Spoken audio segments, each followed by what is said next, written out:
Assembleia de Deus, um novo dia, uma igreja de missões.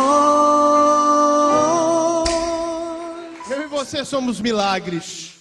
Eu e você estamos aqui porque Ele nos alcançou. E glória ao seu nome. Diga glória ao nome do Senhor. Diga glória ao nome do Senhor. Agradeça a Ele pelo milagre que Ele tem feito na sua vida. Aleluia. Aleluia. Tome o seu lugar, querida, querido.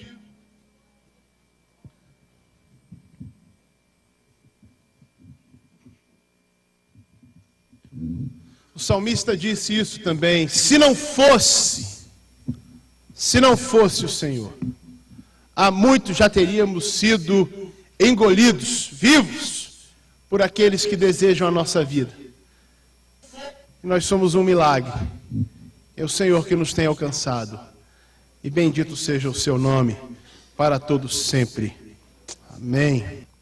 E eu queria falar um pouquinho sobre esse negócio de paternidade. Eu queria que você abrisse a sua Bíblia no Evangelho segundo escreveu Lucas, no capítulo 9. Lucas, capítulo 9. Talvez você tenha que virar a página, vá para o verso 51, por favor.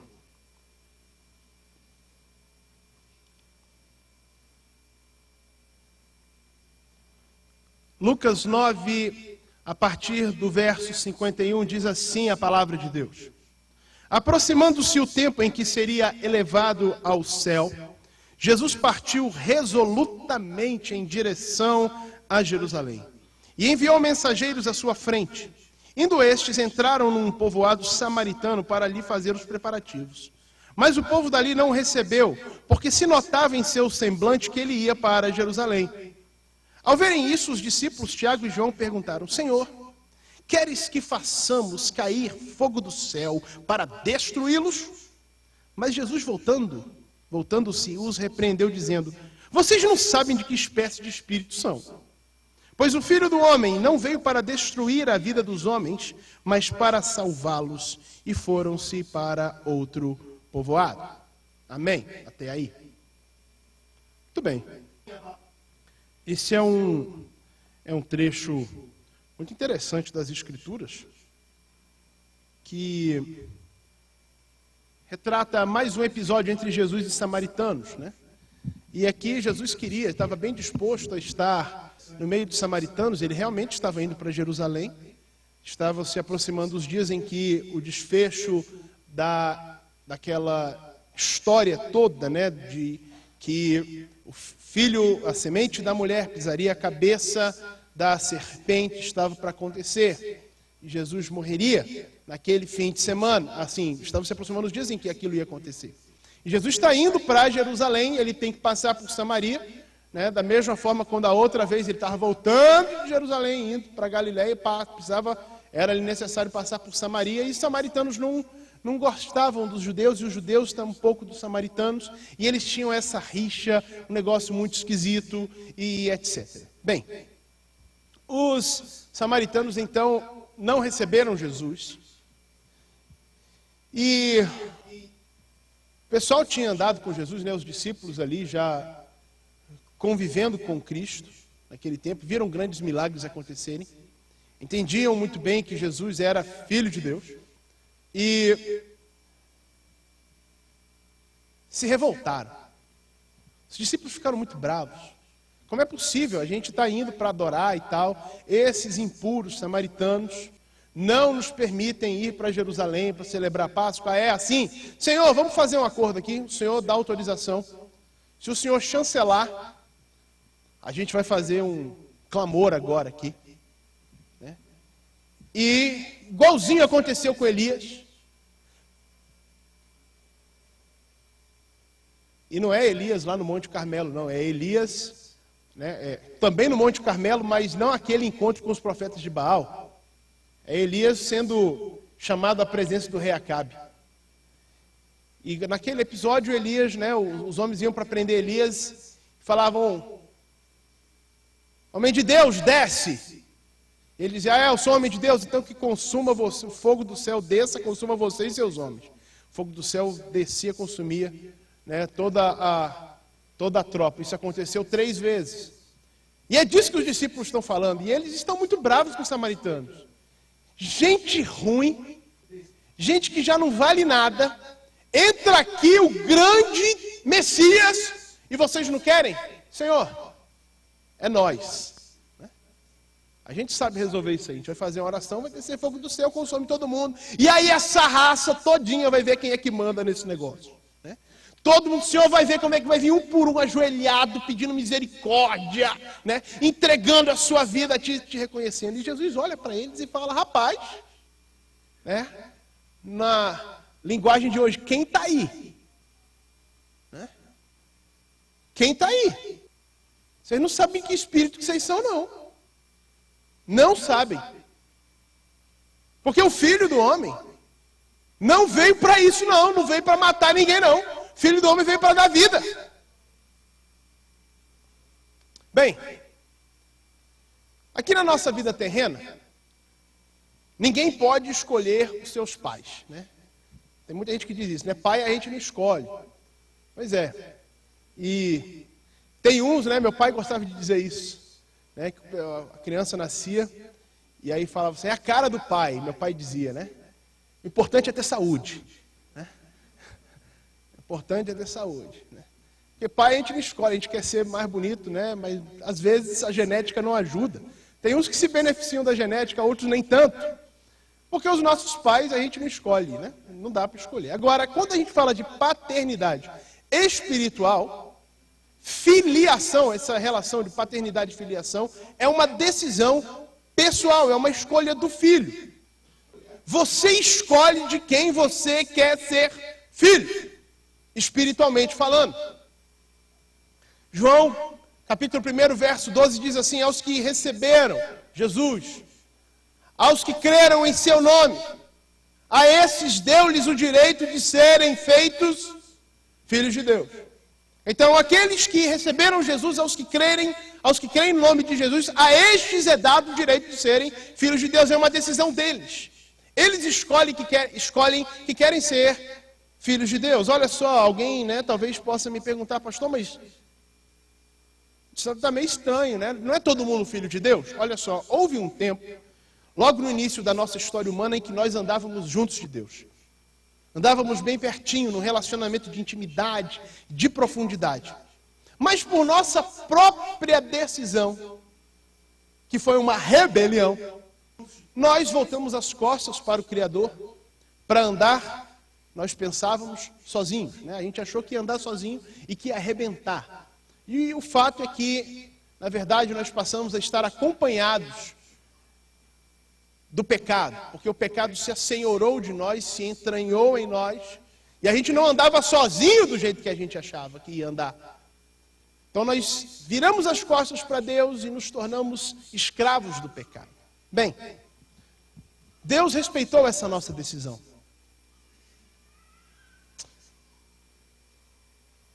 Deus respeitou a nossa decisão.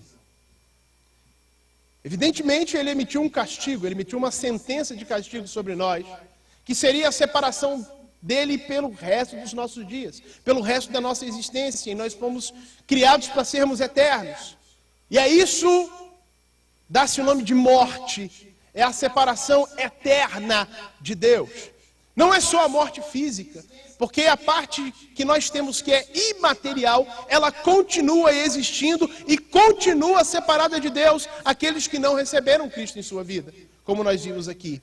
Bem, foi isso que aconteceu. Deus nos amou com amor eterno. Deus nos amou com um amor muito profundo, veio atrás de nós. Veio em nosso resgate esse que já estava planejado ainda antes da fundação do mundo, através da pessoa de Jesus Cristo e do seu sacrifício vicário na cruz do Calvário. Foi isso que nós cantamos aqui agora. É um milagre, porque nós andávamos em caminho de perdição, mas ele veio em nosso favor e resgatou a nossa vida. Bem, a Bíblia afirma que aqueles que se reconhecem rebeldes, porque o ser humano precisa se reconhecer como rebelde. O ser humano não é simplesmente alguém que precisa de melhoramentos. O ser humano pecador não é alguém que precisa de alguns ajustes em seu caráter, não. O ser humano em pecado, ele é rebelde contra Deus. Ele está em rota de colisão com Deus. Ele precisa reconhecer que é rebelde. Pedir perdão a Deus por seu comportamento pecaminoso. Reconhecer a sua insuficiência para obter salvação. Então, a este que se reconhece rebelde, que pede perdão, que reconhece a sua insuficiência e recebe então Cristo Jesus em sua vida como Senhor e Salvador, estes recebem o direito de serem feitos filhos de Deus e terem o seu relacionamento restaurado com Ele completamente. Só estes. Só estes. Se você ainda não viveu essa experiência, à luz da Bíblia, à luz das Escrituras, você não é filho de Deus. Sabe, e Deus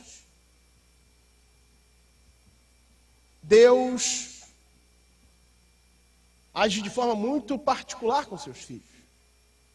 Porque quem é filho de Deus, parece-se com Deus.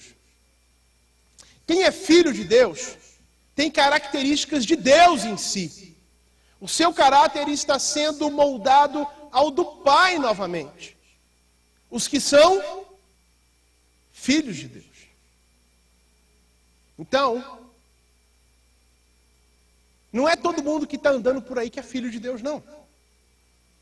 São aqueles que reconhecem estar em rebelião contra Deus. Que compreendem que precisam de salvação de seus pecados. Recebem Cristo Jesus em suas vidas como Senhor e Salvador. Porque entendem que são insuficientes não se bastam para obter perdão. Recebem Cristo, estes sim são filhos de Deus. E só estes. Os filhos de Deus, como eu disse, se parecem com Deus, têm características de Deus. E neste texto que nós lemos aqui então, depois dessa breve introdução, nós podemos destacar pelo menos 3 características daqueles que são filhos de Deus. 3 características. Tem muitas outras. Mas aqui tem 3. 3 iniciais para você se ver aqui. A primeira delas é que os filhos de Deus pensam de forma espiritual, como Deus pensa. Mesmo que seja a respeito de questões terrenas. Os filhos de Deus pensam em questões espirituais, mesmo que assuntos terrenos estejam envolvidos na situação. A Bíblia nos orienta, Colossenses capítulo 3, verso 1, o que mesmo? Aqueles que ressuscitaram com Cristo têm que pensar nas coisas que são de cima. E não é pensar astronomia, querido. Né? Não é pensar astronomia, as coisas que são de cima. Né? Eu gosto de pensar muito em astronomia, eu curto muito isso. Né, a disposição de galáxias e de constelações e de planetas, e saber que hora que Júpiter sai e que hora que ele está baixando e tal, e lá vem Vênus no final da noite, e agora não tão no final da noite, coisas assim. Mas isso não é pensar nas coisas que são de cima. Né? Quando a Bíblia fala das coisas que são de cima, está falando de um universo transcendente. Porque fala onde Cristo está sentado. Cristo não está sentado nos anéis de Saturno, com certeza. Né? É uma outra dimensão, é uma outra realidade, a realidade espiritual. E é importante frisar para você e para mim que o mundo espiritual, ou que esse universo espiritual é mais real do que o mundo físico. O universo espiritual é mais real do que o universo material. Por quê? Porque o universo físico é oriundo do universo espiritual. Quem veio primeiro? O espiritual. Depois o físico. Então o que tem lá é mais real do que o que tem aqui, ainda que você não veja. Ainda que você não perceba. Nós que somos filhos de Deus, ou aqueles que são filhos de Deus, precisam pensar em coisas espirituais. Os discípulos, quando você olha para o comportamento de Tiago e João, O questionamento de Jesus sobre eles envolve isso.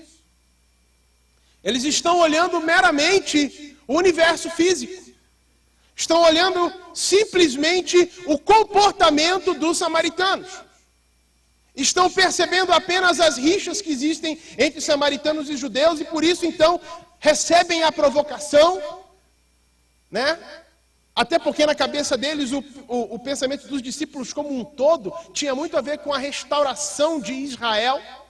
E ninguém estava muito ligado nas coisas espirituais, era tudo muito físico. Ainda bem que chegou o Messias, lá vem ele aí, e ele vai dar uma lambada nos romanos e nós vamos estar livres. Era isso que eles tinham na cabeça. As coisas deste plano. Mas Jesus chama a atenção deles para algo mais acima, muito mais acima, para uma realidade espiritual. Que é aquela, olha, o Filho do Homem veio para salvar a gente. Interessante, né? Isso não combina muito com alguém que está, né, com roupa de general e espada desembainhada, montado num cavalo branco, arrancando sangue de todo lado. Pois bem, nós estamos sendo chamados, aqueles que são filhos de Deus, estão sendo chamados a pensar em coisas espirituais. Agora, isso não significa que você vai deixar de preparar o seu almoço, ou que você vai abrir mão de trabalhar e dormir, ou que você não vai se relacionar com outras pessoas, ou que você, em Dia dos Pais, né, vai perder aquela xícara de café, não vai ter mais aquela xícara de café, ou não vai se valer da sua televisão que você ganhou agora, né, e você trocou finalmente televisão de tubo, e colocou alguma coisa melhorzinha lá. Ou que você agora não vai mexer com o seu Blu-ray. Ou que você não vai mexer mais com o seu telefone celular. Ou que, quem sabe, você não vai lavar mais o seu carro porque agora você está pensando em coisas espirituais. Ou que você vai ter que abrir mão do sexo. Não é disso que Deus está falando quando fala de pensar em coisas espirituais. O que Ele está dizendo, o que a Bíblia quer dizer com isso, é que em todas as coisas que eu citei agora, em todas as outras do campo material, nós vamos nos lembrar que o Senhor é Deus e é Ele quem governa as nossas vidas e que nós levaremos em conta a sua opinião em todos esses aspectos terrenos de nossa existência. Ou seja, quando você ligar a sua televisão nova, de 200 polegadas de LED, que o negócio fica bonito lá, e na hora que você pegar o controle para colocar num canal, você vai lembrar que Deus é o Senhor da sua vida. Significa que na hora que você for comprar aquele seu carrão, e que tudo que você for preparar dentro do carro, né, envolve uma quantia Y, e que você fez alguns compromissos com a obra missionária, e que se você fizer, né, comprar todos os acessórios que você colocou lá, esses compromissos missionários vão ficar de fora. Nessa hora você vai lembrar que existe um Deus no céu que tem interesses espirituais.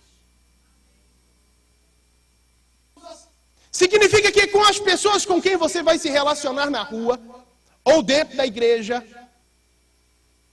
ou a forma como você vai conduzir seus relacionamentos, inclusive o seu relacionamento conjugal, ou a preparação para o seu relacionamento conjugal, nisso aí você vai colocar Deus em primeiro lugar. Porque nós estamos convidados, aqueles que são filhos de Deus, convocados a pensar em coisas espirituais, coisas de cima. Essa é uma característica de filho de Deus. Precisamos entender que o Senhor deseja que adquiramos sua perspectiva em relação às muitas facetas da nossa vida. Inclusive naquilo que nós consideramos favor de Deus. Eu estava meditando antes, na construção dessa mensagem, em Lucas, capítulo 11, verso 13, e Mateus, capítulo 7, verso 11, que fala sobre, né, se vocês que são maus sabem dar boas coisas para os vossos filhos, quanto mais o vosso Pai Celestial, Mateus fala, dará coisas boas aos que lhe pedirem. Em Lucas fala, lhes dará o Espírito Santo. Ou seja, as coisas boas de Deus não são necessariamente coisas materiais. Agora, nós como estamos acostumados, porque o nosso âmbito, né, o nosso métier é material, e quando a gente fala de coisa boa, a gente já pensa os homens nos dias dos pais, numa Ferrari F-150 com banco de couro, né, DVD e tal, Blu-ray, né, não sei se tem Blu-ray portátil, mas vai dizer que tem, né, Blu-ray e tal, conversível e tal, a gente gosta de pensar coisa boa assim. Dia dos pais, então, né, caneta Montblanc e tal, almoço no mangá e coisas por aí que vai, porque a gente gosta, a gente está acostumado com isso. Agora, a Bíblia não está falando disso aqui. Quando a Bíblia fala para nós que o Senhor quer nos dar coisas boas, a Bíblia está falando de um Deus que abençoa com coisas espirituais primariamente. As coisas daqui, por melhores que sejam, não se comparam ao que está na realidade espiritual. Não dá para comparar as coisas que a gente compra no mercado, ali na feira dos importados, ou que você manda trazer de Miami, no seu jatinho, ou coisas assim. Isso não se compara com, por exemplo, a alegria da salvação. Alguém aqui tem a alegria da salvação? Quem tem a alegria da salvação aqui, de verdade? Diga glória a Deus, com gosto. Porque a alegria da salvação não dá. Sabe o que mais? Certeza da vida eterna. Quem tem certeza da vida eterna aqui? Quem tem certeza que vai morar com Jesus no céu pelos séculos dos séculos, dando glória, aleluia, porque as coisas que o olho não viu, o ouvido não viu, nem subiram ao coração do homem, é o que está preparado para você. Isso é coisa boa. Dons espirituais para abençoar outros. Poder do Espírito Santo. Batismo com o Espírito Santo. Essa alegria grande, esse revestimento de poder, esse recebimento de dons para abençoar a igreja. Me desculpe o Mastercard, mas é isso aí é que não tem preço. Isso aí não tem preço. Sabe? E quando nós recebemos as coisas materiais aqui, Deus nos dá coisas boas, materiais aqui, a gente precisa entender que essas coisas têm uma razão espiritual de estarem sob nossa administração. Eita! Deus te deu um presentão material? Existe uma razão espiritual por trás disso para estar na sua mão. Deus te deu uma carreira promissora? Existe uma razão espiritual por trás disso. Deus te deu muita saúde física? Existe uma razão espiritual por trás disso. Deus tem te dado muita inteligência e você tem sido, né, só top, né, o 01 da classe? Existe uma razão espiritual por trás disso. Deus tem te dado muita grana? Existe uma razão espiritual por trás disso. Deus tem te dado muita disponibilidade para você fazer de tempo, assim, para você gastar tempo no que você quiser. Existe uma razão espiritual por trás disso.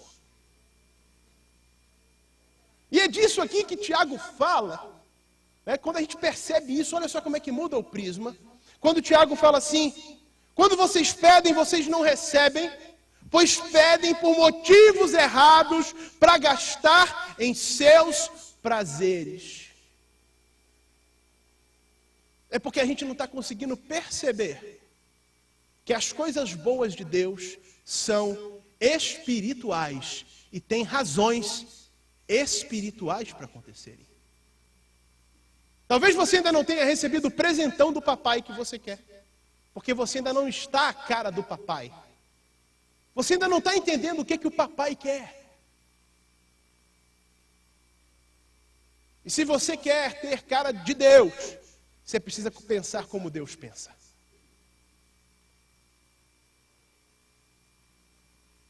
Segunda, os filhos de Deus, segunda característica, os filhos de Deus escolhem amar o que Deus ama e aborrecer o que Deus aborrece, independente de seus gostos pessoais. Eita Deus, está ficando apertado esse negócio. Quem é filho de Deus, escolhe amar o que Deus ama e aborrecer o que Deus aborrece, independente do seu gosto pessoal. Foi isso que aconteceu lá em Samaria naquele dia. Os discípulos queriam a destruição daqueles samaritanos. Por eles, samaritano, todo mundo tinha virado pó naquele dia. Porque fogo do céu parece que é mais quente do que o fogo daqui, né? Porque o fogo que caiu sobre o altar lá, quando Elias pediu para cair fogo do céu, consumiu o holocausto, a lenha, as pedras, o pó e lambeu a água que estava no canal. Então o fogo parece que é mais quente. Então o que os discípulos queriam que descesse o fogo do céu e arrebentasse com todo mundo que era samaritano. Porque eles tinham muita raiva dos samaritanos. E eles não gostavam de samaritanos. E normalmente a gente quer que Deus não goste daquilo que a gente não gosta. E que Deus goste daquilo que a gente gosta. Opa! Com Deus é diferente.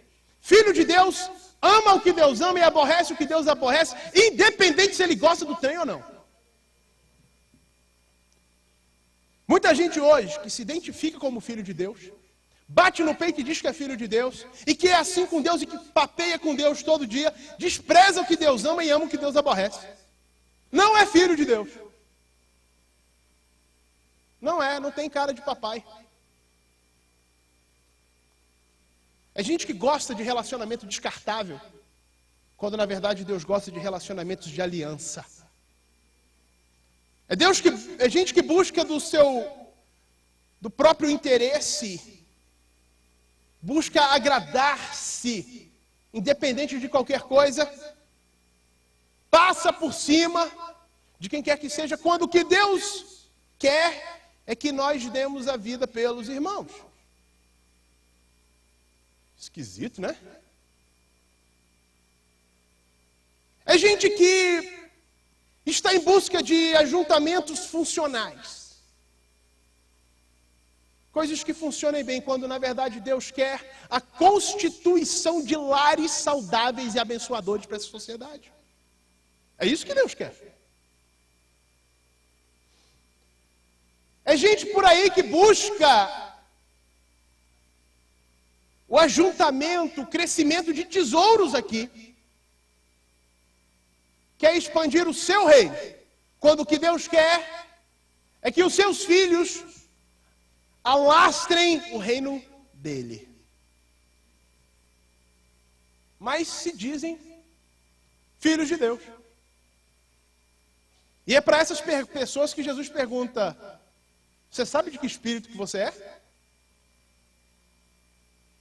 Quem é que está com o nome na sua certidão de nascimento espiritual? Jesus afirmou categoricamente sobre si mesmo, né, que a sua vontade era fazer a vontade do Pai. Está lá em João 5,30. E contrariando os seus desejos mais naturais de sobrevivência como ser humano, para que o plano de Deus fosse completo e ele pudesse resgatar a humanidade, Jesus diz lá no Getsemane que se faça a tua vontade e não a minha. Isso aí é cara de filho de Deus. É abrir mão dos desejos, daquilo que nos interessa, para amar o que Deus ama. E abrir mão daquilo que nós gostamos, e gostamos muito. Aquilo que nos dá prazer e que nos enche de alegria em alguns momentos, abrir mão disso porque isso Deus odeia. Esse aí é filho de Deus. Nós precisamos nos lembrar, amados, que os nossos desejos e as nossas vontades estão corrompidas pelo pecado. O pecado se assenhorou de nós, tomou conta da nossa vida. O referencial de bondade é Deus. Se você quer saber de algo que é bom, é Deus. Ana, no seu cântico, ela diz que não há ninguém santo como o Senhor, porque não há mesmo. Santo, santo, santo é o Senhor dos exércitos. Só Ele é santo, só Ele é puro, absolutamente puro. Só nele não existe traço nenhum de maldade e de corrupção. Só Deus é santo, santo e santo. E Jesus falou isso, né? Não existe ninguém bom, a não ser Deus.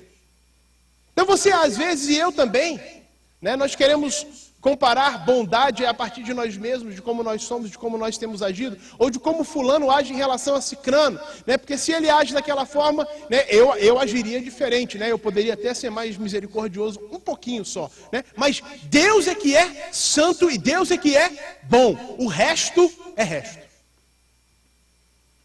É mais ou menos assim. A gente aprendeu na escola, eu não sei em qual série, já tem muito tempo, que água é incolor, insípida e inodora. Certo? Água é isso. É ou não é? H2O. Até a hora que você vai ali na rodoviária e compra uma garrafinha de água na padaria. Né? Aí você pega, olha atrás assim. O que tem lá? Água, magnésio, sódio, manganês, cálcio, flúor. Tem tudo na água. Uai, mas que trem esquisito. Que água é essa? É uma água apropriada para consumo. Mas não é o H2O purinho que você tem lá. Respeitando as devidas proporções, Deus é que é puro, puro, puro, puro, puro. O resto, todo mundo tem clorofórmio mesmo. Deus é santo, santo, santo. E por mais que eu e você nos achemos bons, gente boa e etc., bom de verdade é Deus. E a gente tem que aprender a ser bom é com Ele. A gente tem que aprender a ser santo é com Ele. E os nossos desejos precisam aprender a gostar do que Deus gosta. Porque tem muita coisa que a gente gosta que faz mal para nós. E é isso que Deus aborrece. E é isso que Deus odeia. Por isso que filho de Deus ama o que Deus ama e aborrece o que Deus aborrece. Terceiro e último, nessa reflexão. Filho de Deus, os filhos de Deus confiam nele, na certeza de que o controle de todas as coisas está em suas mãos. Eu gosto muito desse texto, porque é um dos poucos, e eu, assim, imediatamente eu não consigo me lembrar de nenhum outro texto das Escrituras que começa como este texto começa. Ele diz assim: chegando-se o tempo de Jesus ser assunto aos céus. Ele não está dizendo chegando-se os dias da morte de Cristo. Ele diz, não diz como João fala, chegando-se os dias da sua crucificação, não. Lucas aqui já dá um pulão. Porque na verdade o sentimento de Cristo era esse daqui mesmo. Está chegando o dia de Jesus voltar para o Pai. Independente do que vai acontecer no meio do caminho, independente do Gólgota, independente das chibatadas, independente da humilhação, independente da cusparada, Jesus já sabia que ele estava voltando para o Pai.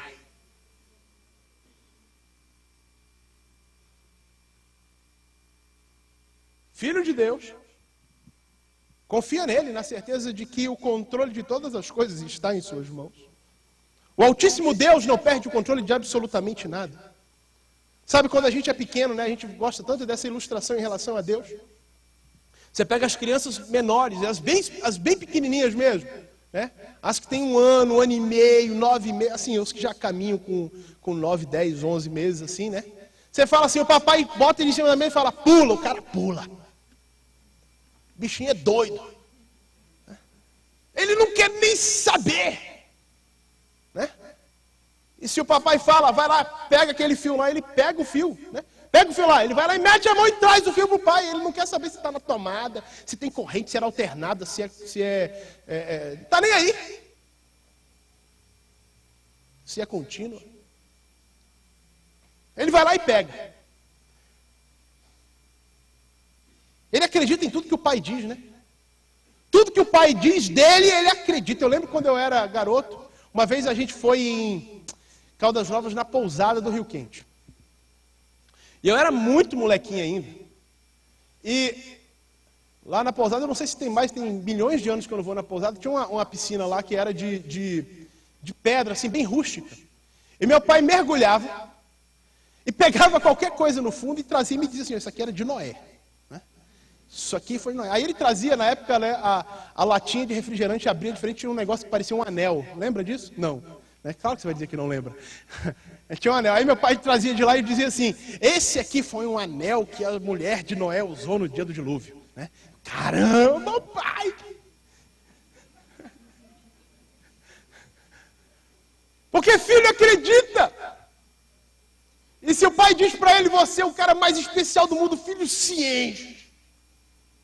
E se o pai diz, você é o cara mais inteligente, você é a maior princesa que tem, ele acredita, ele se enche disso, porque a gente acredita no que o pai fala. Só que à medida que a gente vai crescendo, com o passar do tempo, a gente vai perdendo isso. Porque a gente começa a interagir com o mundo, começa a ouvir outras vozes, começa a ler, começa a aprender relação de peso e massa, né? Então pula. Bem, se eu pular, acho que eu estou meio pesado. Ele não segura, não. E aí a gente começa a desconfiar das coisas. E o papai fala alguma coisa, a gente não acredita. Porque agora a professora falou, né? A professora do terceiro ano lá disse, né, que a girafa não fala. O papai fazia um barulho da girafa, mas a professora disse que girafa não fala. A professora está certa, o papai está errado. A gente começa a duvidar das coisas, porque a gente vai crescendo. E vai interagindo com as coisas, e vai conhecendo a opinião de outras pessoas. Em relação ao Senhor Deus, o processo deve ser exatamente ao contrário. Até porque o nosso ponto de partida é que a gente não confia nada em Deus. O ser humano natural não confia nada em Deus. Porque foi exatamente aí aonde o pecado entrou e foi onde ele nos deixou. Foi a hora que a serpente disse para Eva, olha, escuta, Deus está mentindo. Deus sabe que no dia que você comer do fruto, você vai ser igual a ele. E foi aí, nesse jeitinho, que as coisas estavam que nós fomos deixados. Então o nosso ponto de partida é que a gente não confia nada em Deus. A gente precisa aprender o processo contrário. A gente precisa aprender a confiar em Deus cada vez mais. E melhor, agora confiança tem a ver com conhecimento. A gente só confia em quem a gente conhece. A gente só confia em quem a gente conhece. E esse é o nosso problema. A gente conhece muitas outras pessoas, muitas outras vozes. E no reino espiritual só tem duas vozes. Ou é a voz de Deus, ou é a voz da rebelião, do pecado. E essa aí a gente conhece. A voz do pecado a gente conhece porque João diz em sua primeira carta, no capítulo 5, no verso 19, que o mundo jaz no maligno. O mundo está imerso no maligno. Na malignidade, no que é mal. Essa voz a gente conhece. A gente tem que aprender agora a conhecer a voz de Deus para começar a confiar em Deus cada vez mais. A gente precisa desenvolver nosso relacionamento e nosso conhecimento de Deus. No relacionamento crescente com o Senhor, a gente vai conhecendo-o cada vez mais e a gente descobre que a sua vontade é sempre boa, agradável e perfeita. No relacionamento com o Senhor que vai crescendo, a gente observa que seus planos e caminhos sempre são mais altos e mais elevados do que os nossos, como nós lemos hoje. Num relacionamento com Deus, a gente crescendo, né? A gente vai observando que o desejo dele é sempre a nossa prosperidade para nos dar esperança e futuro. É sempre isso que Deus quer para mim e para você. Só que a gente precisa aprender a confiar em Deus novamente. E filho de Deus, confia em Deus. É muito bonito ver isso, porque Jesus não tinha medo da cruz. Jesus não tinha medo da cruz. Jesus sabia para onde ele ia. E é bonito ver isso também, né? João capítulo 13, verso 1. Jesus, entendendo que seu tempo tinha chegado, sabendo que tinha vindo do Pai e que estava voltando para o Pai, pega a toalha, tira o paletó e vai lavar os pés dos discípulos. Jesus não tinha medo da cruz. Jesus sabia para onde ele estava indo.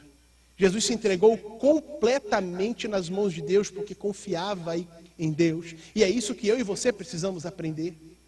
Quando a gente trata com Deus numa relação de desconfiança, a pergunta é a mesma: de que espírito que você é? Você é filho de quem? De quem você é filho? Porque foi a serpente que disse não confie em Deus. E é a voz da serpente que a gente continua ouvindo hoje? Será? Não. Não mesmo. Nós queremos confiar em Deus. E sabe, a gente precisa conhecer a Deus mais. E eu vou dizer para você, o nosso Pai não tem agenda ocupada para se dar a conhecer aos seus filhos. Deus não está muito ocupado para que você o conheça. O desejo dele é revelar-se a nós através da palavra, da Bíblia, que revela Jesus, que é a palavra encarnada. Através da oração, você pode se curvar e adorar ao Senhor e buscá-lo em oração. Ele vai te ouvir, ele te responde. Você vai conhecer ao Senhor através do serviço entre os irmãos. Você serve alguém, alguém te serve. Você conhece Deus nisso aí também. Deus quer ser conhecido, porque Deus quer que nós confiemos nele plenamente assim também. Então, falamos de 3 características dos filhos de Deus. De trás para frente. Os filhos de Deus confiam plenamente em Deus. Os filhos de Deus amam o que Deus ama e aborrecem o que Deus aborrece. Os filhos de Deus pensam nas coisas de cima, pensam em coisas espirituais, envolvem a espiritualidade no seu dia a dia. Querido, querida que está aqui hoje, como está a sua certidão hoje de nascimento espiritual? De quem você é filho? E se você é filho, mas as coisas estão meio esquisitas, peça perdão ao Senhor. Comprometa-se em trabalhar na sua vida essas coisas. Agora, se você percebeu hoje que se é assim, você não é filho de Deus, não insista em dizer que é, porque Deus não tem enteados. Deus não tem sobrinhos. Deus não considera os amigos próximos de seus filhos como filhos também não. Esse negócio que a gente faz, né? Cresceu dentro da minha casa, é meu filho. Com Deus não é assim não. Ou é filho, ou não é filho. E se você hoje quer se tornar filho de Deus, essa igreja quer orar com você hoje. E quer orar por você hoje. E se você que está aqui hoje, que já é filho, entende que é filho, mas está pisando na bola, Deus quer conserto com você hoje também. Confie no Senhor. Aprenda a confiar mais em Deus. Dedique-se a conhecê-lo mais. Decida por abrir mão daquilo que aborrece a Deus e que você gosta tanto. Decida por amar aquilo que Deus ama, mas que você não vai muito com a cara disso. Muda a sua cabeça e envolva Deus nas suas decisões e em tudo que você tem. Deus quer fazer assim com você. Mas se você hoje está aqui e quer receber Cristo na sua vida e assim se tornar filho de Deus, nós vamos orar por você agora, mas eu preciso saber onde que você está aqui no salão. Se você está aqui ou se você está em casa, nos assistindo pela internet, nós vamos orar por você. Mas se você está aqui no salão, faz assim com a mão, só para eu saber que você está aqui, para a gente poder orar com você. Não importa a idade, não importa o seu credo, não importa quanto tempo de estrada você tem. Importa que Deus quer te trazer para perto dele como filho hoje, como filha. Levanta a mão assim para a gente poder orar por você, onde você está. Reconcilie-se com Deus. Venha andar perto de Deus. Deus quer tratar com você como filho. Em qualquer lugar do salão. Tem alguém? Pode levantar sua mão, nós vamos orar com você. Não se constrange. Não vamos constranger você. Só faz assim para a gente saber que você está aí. Para a gente orar junto. Tem uma mão ali, ótimo. Pode abaixar sua mão, querida. Nós vamos orar com você. Deus te abençoe. Tem mais alguém? Tem mais alguém? Talvez uma segunda pessoa? Mais alguém? Não, vamos todos ficar em pé, então vamos orar com essa moça. Vamos orar juntos aqui. Vamos orar por nós mesmos, vamos orar pelos que estão em casa. Vamos orar. Pastora Marta, você pode chegar junto dela aí, para orar junto dela, por favor? Isso. Ela está pertinho de você aí. Isso.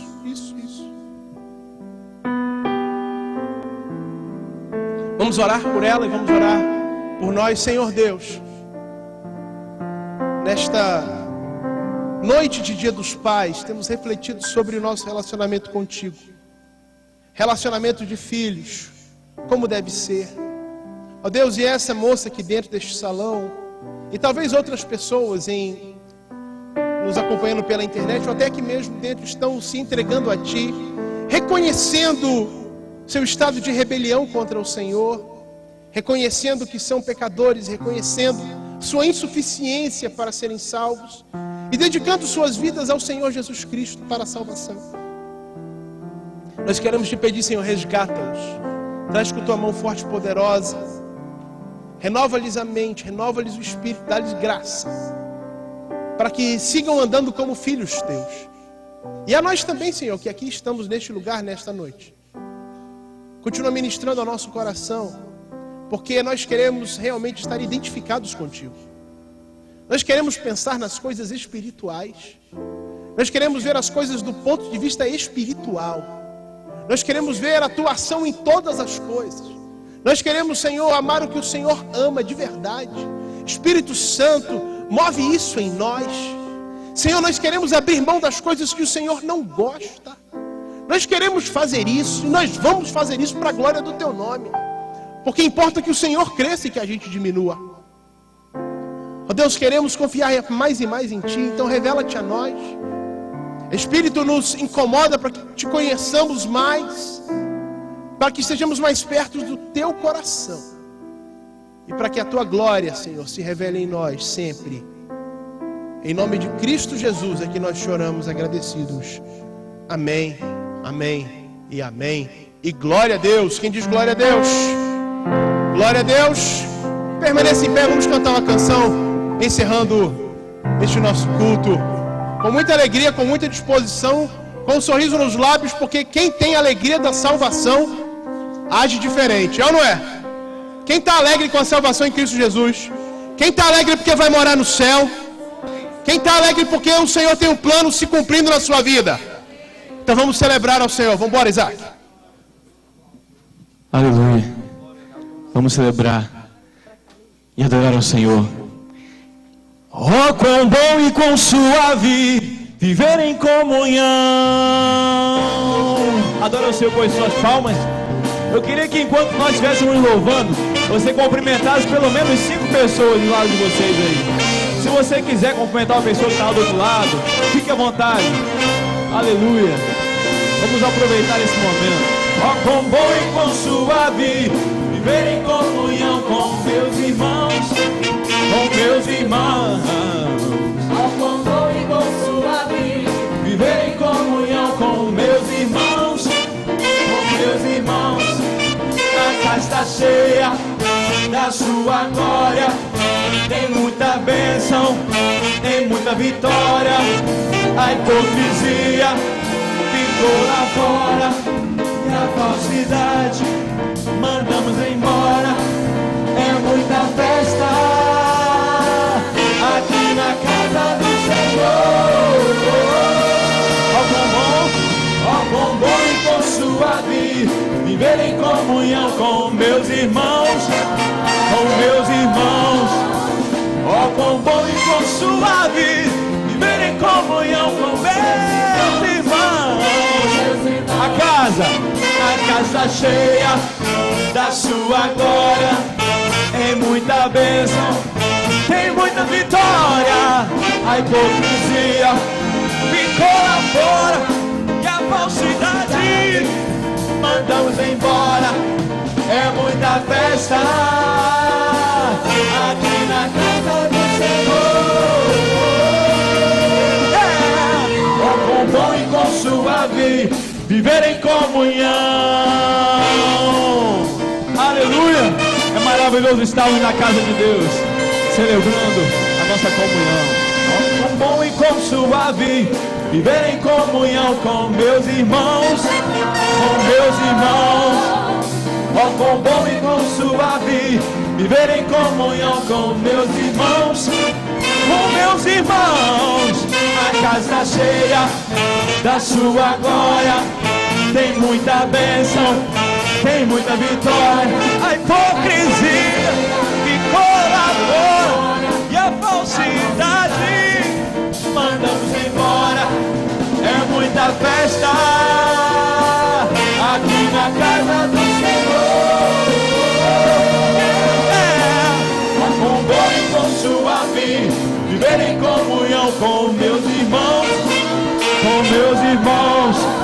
com bom e com suave, viver em comunhão com meus irmãos, com meus irmãos, com meus irmãos, com meus irmãos, com minhas irmãs, com os obreiros, com a orquestra, com o maestro, com o pastor, com as pastoras, com o povo de Deus, aleluia, com meus irmãos, com meus irmãos,